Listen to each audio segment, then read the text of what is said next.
పల్నాడు జిల్లా నర్సరావుపేటలో తనకు ప్రాణహాని ఉందని జర్నలిస్ట్ షేక్ నాగూర్ సుబానీ పోలీసులకు ఫిర్యాదు చేశారు. ఎస్ఆర్కేటీ కాలనీలోని 14వ లైన్లోని తన ఇంటిలో టెంట్ హౌస్ వ్యాపారం చేస్తూ గంజాయి విక్రయాలు, ఇతర అక్రమాలను బయటపెడుతున్నానని కక్షతో దాడి చేశారని ఆరోపించారు. ఇక గతంలో రూరల్ పోలీస్ స్టేషన్లో చేసిన ఫిర్యాదు అంశంలో రాజీ పడాలని బెదిరింపులకు పాల్పడుతున్నారని అన్నారు.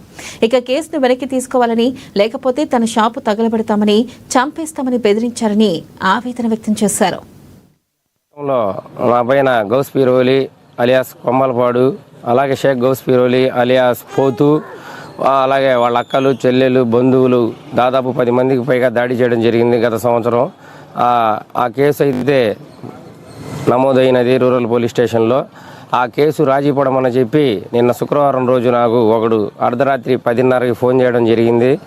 నువ్వు కనుక కేసు రాజీ పడకపోతే మేము నిన్ను చంపుతాము అంటూ బెదిరిస్తున్నారు ఫోన్లో. అలాగే నాకు ఎస్ఆర్కేటీ కాలనీ 14వ లైన్లో షామియానా టెంట్ హౌస్ ఉన్నది.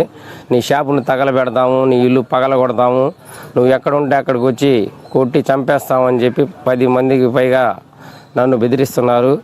ఈ తరుణంలో నిన్న పోలీసు వారికి ఫోన్ చేయడం జరిగింది. ఎస్ఐ గారు వెంటనే స్పందించారు. ఇలా ఇల్లు కజ్జాలు ఆడుకోవడం కరెక్ట్ కాదు.